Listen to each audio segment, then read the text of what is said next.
Hi, எல்லாருக்கும் வணக்கம். திருச்சியிலேருந்து உங்கள் இன்ஜினியர் செந்தில்குமார் பேசிகிட்ருக்கேன். நம்ம வீடு 2021 தொடர்ந்து விஷயங்கள் பேசிகிட்ருக்கோம். நாம் இன்றைக்கி ஸ்பெசிஃபிக்காக ஒரு கிச்சனை பார்க்க போகிறோம். இந்த கிச்சனில் என்னென்ன விஷயங்கள் இருக்குது, பொதுவாக என்னென்ன விஷயங்கள் வேணும், இந்த இடத்துல எப்படி அதெல்லாம் அமையப்பட்டிருக்கு அப்படிங்கிறத நம்ம வெறும் தகவலாக பேசுகிறதா மட்டும் இல்லாமல் ஃபிசிக்கலாக அதை பார்க்குறதன் மூலமாக நம்ம கூடுதல் தகவல்கள் தெரிஞ்சுக்க போகிறோம். வாங்க பார்க்கலாம்.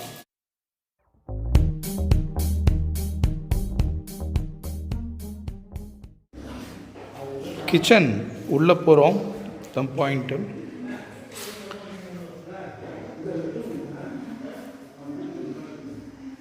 ஃபஸ்ட்டு விஷயம், இந்த கிச்சனுடைய அளவு 16 அடி நீளம், இந்த அகலம் 10 அடி, 160 ஸ்கொயர் ஃபீட்டில் இந்த கிச்சன் ஸ்பேஸ் இருக்குது. ஃபைன். இதில் இந்த லைட்டிங் பார்க்குறோம். இங்கே நம்ம 3 விண்டோஸ் கொடுக்குறதுக்கான வாய்ப்பு அமைஞ்சிருக்கு. அதை பண்ணியிருக்கோம். இப்போது ஆக்சுவலாக இங்கே லைட்டிங் எதுவும் நம்ம போடலை, நேச்சுரல் லைட்டிங்கில் தான் இருக்குது. இது சஃபிஷியண்ட்டாக இருக்குது. இங்கே நம்ம தொடர்ந்து பேசுகிறது வெளிச்சம், காற்றோட்டம், அதுக்கான வாய்ப்பை நம்ம கொடுத்துருக்கோம். தென் இந்த டேபிள் டாப், இந்த கிரானைட் டேபிள் டாப்பில் நம்ம இந்த மாதிரியான நோசிங் கொடுத்துருக்கோம். எட்ஜில் இந்த மாதிரியான நோசிங், ஆக்சுவலாக இந்த கிரானைட் பீஸை இங்கே போட்டு அதில் எகெயின் இந்த மாதிரி ஸ்மூத்தாக கர்வ் பண்ணி வச்சுருக்கோம்.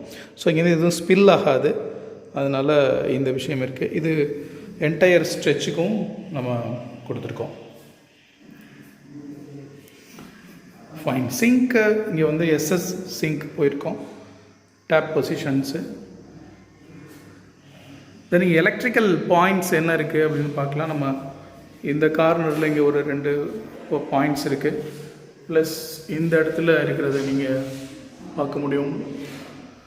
தென் இந்த சிங்குக்கு மேலே இங்கே ஒரு பாயிண்ட்டு, இங்கே எதாவது அக்வா கார்டு ஏதாவது ஃபில்டர் பண்ணும்போது பயன்படுத்தலாம். இதுக்கான தனியாக இப்போ லேட்டாக ஒரு டேப் போட்டாலும் நமக்கு கீழே அட்லீஸ்ட் ஒரு குடம் வச்சு தண்ணி பிடிக்கிற மாதிரி இருந்தால் சிறப்பாக இருக்கும். ஃபைன். தென் இங்கே ஃப்ரிட்ஜு அமையக்கூடிய இடம் இந்த பாயிண்ட்டை. ஸோ அதுக்கான ஸ்விட்ச் பொசிஷன். ஸோ இங்கே ஃப்ரிட்ஜு வருது. அப்புறம் ஸ்டோரேஜ் ஆஸ்பெக்ட் பொறுத்த வரைக்கும் நமக்கு இந்த ஒரு கப்போர்டு இருக்குது. இந்த 16 அடி லெங்க்த்துக்கு ஃபுல்லாக நம்ம ஒரு லாஃப்ட் கொடுத்துருக்கோம். ப்ளஸ் இந்த டேபிளுக்கு கீழே இந்த மாதிரி தடுத்து இங்கேயும் பிரிச்சுருக்கோம். தென் இந்த கார்னரில் இந்த மாதிரி ஒரு பொசிஷனும் இருக்குது. ஸோ இங்கேயும் நம்ம சஃபிஷியண்ட்டாக ஸ்டோர் பண்ணிக்கலாம். ஃபைன். இப்போ இந்த இடத்துல நம்ம இந்த மோட்டர் போடுறதுக்கான ஸ்விட்சை நம்ம கிச்சன்லேயே வச்சுருக்கோம். ஈஸியாக ஆக்சஸ் பண்ணுறதுக்கு இருக்கும் அப்படின்னு சொல்லிட்டு. இப்போ இந்த ரூமில் நம்ம வெளிச்சம் இப்போ நேச்சுரல் லைட்டிங் மட்டும்தான் இருக்குது. நம்ம பாயிண்ட்ஸ் இங்கே ப்ரொவைட் பண்ணியிருக்கோம். அந்த கார்னரில் அங்கே லைட் போடும்போது நமக்கு கூடுதல் இல்லுமினேஷன் கிடைக்கும்.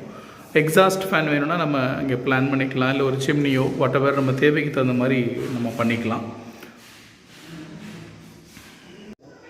பொதுவாக இப்போ நம்ம டைல் பண்ணுற இடங்களை பொறுத்த வரைக்கும் தண்ணி ஊற்றி கழுவி விடுற மாதிரியான ஆப்பர்ச்சுனிட்டி பொதுவாக கொடுக்கறதில்ல. ஏன்னா அது மாப் போட்டுட்டு தண்ணியை வச்சு தொடச்சி விடுற மாதிரி தான் இருக்குது. பட் இவங்க ஸ்பெசிஃபிக்காக இது ஒரு ட்ரெயின் பண்ணணுன்னு சொன்னாங்க. அதனால் இங்கே ஒரு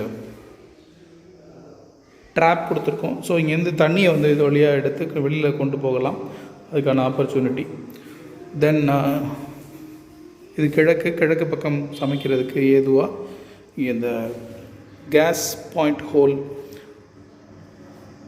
அந்த ஹோல் வழியாக நம்ம கேஸ் லைனை நம்ம கனெக்ட் பண்ணிக்கலாம். இந்த ஆப்ஷன்ஸ் நம்ம முன்னாடியே பண்ணி வச்சிடுறோம். இப்போ இந்த இடத்துல நமக்கு கேஸ் பொசிஷன் வழியாக வரணும் அப்படின்னா பொதுவாக நம்ம கீழே தரையில் இந்த மாதிரியான ஸ்டெப்பு கொடுத்து ஒரு ஸ்டோரேஜ் பாயிண்ட்டு இந்த பக்கம் க்ரியேட் பண்ணுறோம். ஆனால் அந்த சிலிண்டர் வைக்கிற இடத்துல அந்த மாதிரி இல்லாமல் ப்ளைனாக நம்ம இந்த தரையோட லெவல்க்கே ஃபுல்லாக எக்ஸ்டெண்ட் பண்ணுவோம். இது ஒரு சாதாரண விஷயம், எல்லாருக்கும் தெரியணும், ஸ்பெசிஃபிக்காக தெரியணுங்கிறதுக்காக இதை சொல்கிறேன்.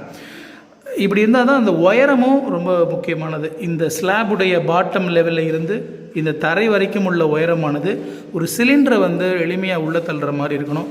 இது ரொம்ப அடிப்படையான விஷயம். சில இடங்களில் அதை சின்னதாக போட்டுட்டு அந்த சிலிண்டர் உள்ளே வைக்கிறதுல சிரமங்கள் இருக்கிறதையும் நம்ம பார்க்குறோம்.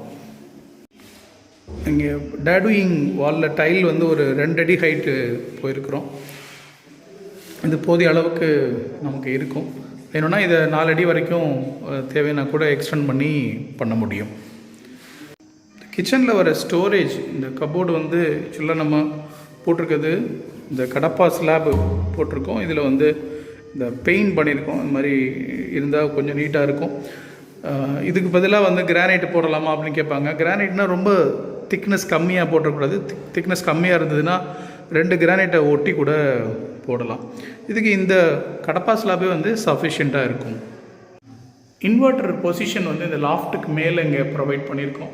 ஸோ தட் இதுக்கு மேலே வந்து நம்ம இன்வெர்ட்டரை வந்து ஃபிக்ஸ் பண்ணிக்க முடியும். ஸோ இது வந்து எங்கே அந்த ஸ்பேஸ் அதுக்கு தகுந்த மாதிரி இருக்குங்கிறத பார்த்து வீட்டில் ஒரு இடத்துல அதை ஃபிக்ஸ் பண்ணிக்கிறதும் சரியாக இருக்கும். ஒரு வீட்டில் மிக மிக முக்கியமான ஒரு அறையாக நான் கருதுறது வந்து கிச்சன். அது எந்த அளவுக்கு விசாலமாக வெளிச்சம் நிறைந்து காற்றோட்டமாக இருக்குது அப்படிங்கிறது வந்து ரொம்ப ரொம்ப முக்கியமானது. அதை உறுதிப்படுத்துறது மிகவும் அவசியம். இதை நம்ம எப்போவுமே மனசில் வச்சுக்கலாம். இப்போ நம்ம வீடு எப்போவுமே ஒரு அற்புதமான சமையலறையோட திகழணும். வாழ்த்துக்கள். நம்ம வீடு 2021. தொடர்ந்து வீடியோக்கள் பேசுவோம். இந்த தகவல்கள் உங்களுக்கு தொடர்ந்து வர நம்ம சேனல் நீங்கள் சப்ஸ்கிரைப் பண்ணுங்கள், நண்பர்களுக்கு சொல்லுங்கள். தேங்க்யூ. தேங்க்ஸ் ஃபார் வாட்சிங்.